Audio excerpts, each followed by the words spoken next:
हिंदी भाषा के व्याकरण के बारे में अधिक जानकारी लेने वाले हैं। देखिए, व्याकरण भाषा की आधारशिला है। किसी भी भाषा का समुचित अध्ययन करने के लिए उसके व्याकरण का ज्ञान होना अत्यावश्यक है। देखिए, आज हम हिंदी वर्णमाला से अध्ययन की शुरुआत करने वाले हैं। वर्णमाला के प्रमुख 3 भाग हैं। पहला भाग है स्वर, दूसरा भाग है व्यंजन और तीसरा भाग है संयुक्त व्यंजन। हिंदी वर्णमाला में अ, आ, ह्रस्व ई, दीर्घ ई, ह्रस्व उ, दीर्घ उ, रु, ए, ऐ, ओ, औ, अह, यह 13 स्वर है। हिंदी वर्णमाला का दूसरा भाग है व्यंजन।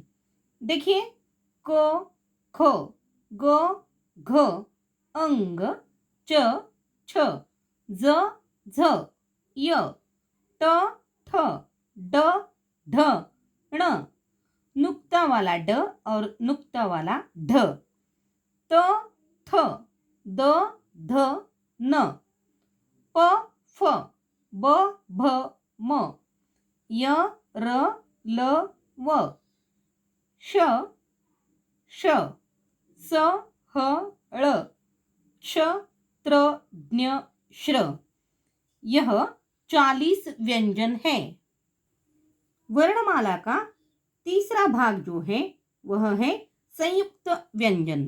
देखिए, यहाँ पर हम देख रहे हैं क्ष, त्र, ज्ञ और श्र, यह 4 संयुक्त व्यंजन है। देखिए, यह किस प्रकार तैयार हुए हैं।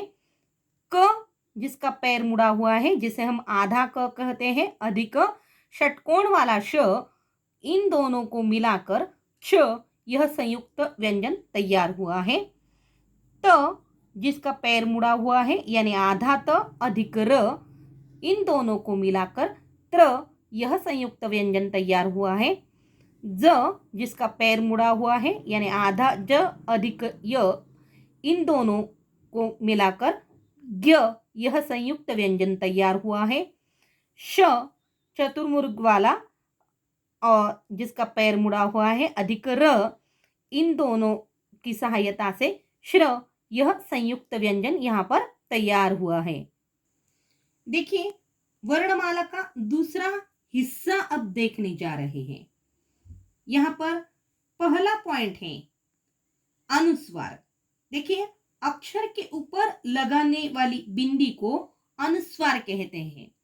जैसे उदाहरण के तौर पर देखा जाए तो बसंती, रंग, ढंग, गंगा, शांति आदि। दूसरा पॉइंट देखिए चंद्र बिंदु। देखिए, अक्षर के ऊपर लगे हुए अर्धचंद्र तथा बिंदी को, देखिए यहाँ पर कोष्ठक में भी हम देख रहे हैं अर्धचंद्र है और उसके ऊपर अनुस्वार है। इसे हम चंद्र बिंदु कहते हैं। इसका उच्चारण नाक तथा मुख की सहायता से किया जाता है।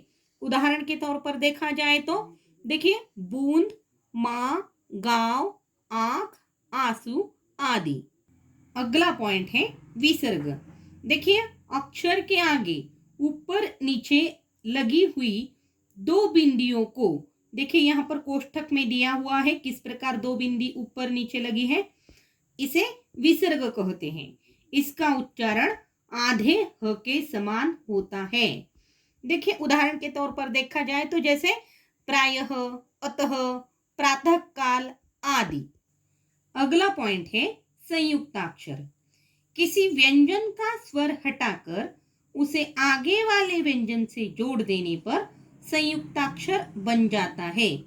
देखिए, यहाँ पर उदाहरण के तौर पर देखते हैं स्वच्छ, यह शब्द स, जिसका पैर मुड़ा हुआ है, यानी आधा स अधिक व से तैयार हुआ है स्व, और आधा च, जिसका पैर मुड़ा हुआ है, अधिक छ से तैयार हुआ है छ, यानी दोनों को मिलाकर तैयार हुआ है स्वच्छ। अगला उदाहरण है प्रवास। यहाँ पर प्र जो है यह संयुक्ताक्षर है। देखिए किस प्रकार प्र तैयार हुआ है, आधा प, जिसका पैर मुड़ा हुआ है, अधिक र से तैयार हुआ है प्र। अगला उदाहरण है उत्तीर्ण। देखिए यहाँ पर तीर्ण, यह जो दो व्यंजन हमें दिखाई दे रहे हैं, यह संयुक्ताक्षर है। किस प्रकार तैयार हुए हैं देखते हैं। देखिए आधा त जिसका पैर मुड़ा हुआ है, अधिक त से तैयार हुआ है त, और र जिसका पैर मुड़ा हुआ है, आधा र अधिक ण से तैयार हुआ है रण। इस प्रकार शब्द तैयार हुआ यहाँ पर उत्तीर्ण। वर्णमाला का अगला पॉइंट है नुक्ता। देखिए अरबी फारसी भाषाओं से हिंदी में आए कुछ शब्दों में अक्षरों के नीचे बिंदी लगाई जाती है, जिसे नुक्ता कहते हैं। इसकी विशेषता क्या है देखिए, ऐसे शब्दों का उच्चारण करते समय गले पर जोर दिया जाता है। जैसे कि उदाहरण के तौर पर देखा जाए तो फिकर, देखिए फ के नीचे नुक्ता आया है। जिद, ज के नीचे नुक्ता आया है। फैसला, फ के नीचे नुक्ता आया है। आवाज, ज के नीचे नुक्ता है। तेज, ज के नीचे नुक्ता है, आदि।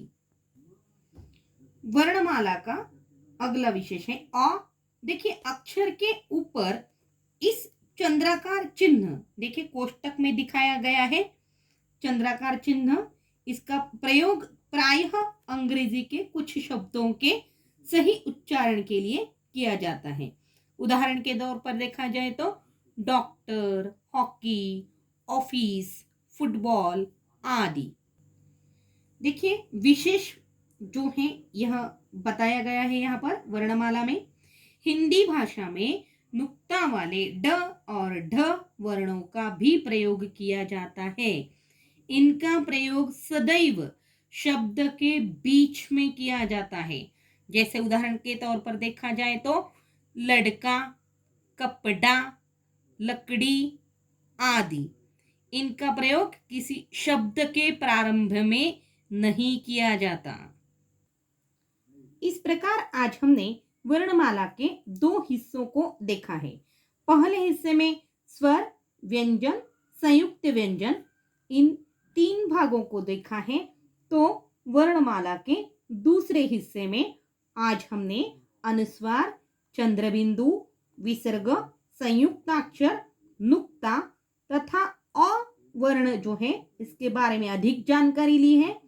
तथा विशेष भाग में हमने देखा है ड, नुक्ता वाला ड और ढ, इन वर्णों का प्रयोग जो है किस प्रकार किया जाता है, इसका भी अभ्यास आज हमने इस वर्णमाला में किया है।